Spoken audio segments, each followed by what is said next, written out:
Hi,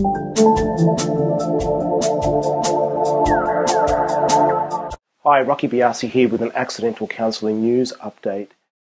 I love travelling around Australia presenting the accidental counsellor training for many reasons, and here's two. Firstly, it's just terrific meeting all the wonderful teachers and other professionals who attend the training, working really hard to make a difference for the people in their care. And it gives me a chance to catch up with family. So I have cousins and relatives in Melbourne, and it was great to catch up with them when I presented the accidental counsellor training in Melbourne. So during the accidental counsellor, the 2-day training is structured in these 3 ways. Firstly, I stand there in front of the group and I'm presenting and teaching the concept. And then I demonstrate the concept when I ask one of the attendees to come to the front, and we'll just role play. They can take on the role of a student or a parent or any client, and we'll just role play for 5 minutes. So everyone who is at the training gets to see live me demonstrate what I've just been talking about. The best part for me then is when everyone teams up in groups of 3, and I come around and I just listen in and just do small coaching in those groups of 3. But people get to practice and experience the skills. So that's the format of the 2-day accidental counsellor training. The major focus of the accidental counsellor training is solution-focused brief therapy.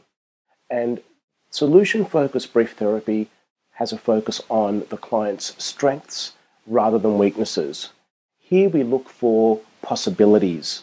That's because we know that creating a vision of a solution acts as a catalyst for bringing it about. So during the training, I provide the attendees with different techniques and questions that can help them work with their client so that the client can create this possible vision of where they'd want to go. And here's an example of how we do that. We might ask something called the exception question.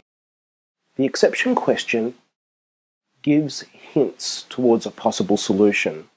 Rather than analysing why a student may not be doing what they should be doing in a classroom, we ask an exception question looking for times when they have done what they needed to do in the classroom.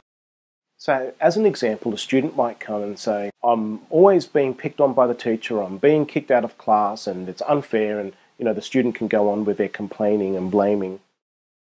And oftentimes we can get caught as teachers in that accidental counsellor role that we have often by saying, well, you must have done something, you need to take responsibility for your behaviour.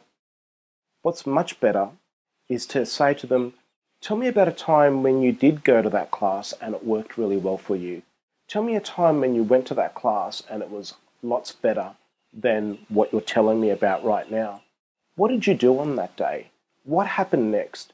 Asking those types of questions, looking for exceptions, gets the student or the client that we're working with to start constructing the vision of a possible solution. Usually there's been exceptions to the problem in the past. So I hope that that has reminded some of you who have attended the accidental counsellor training about the exception question.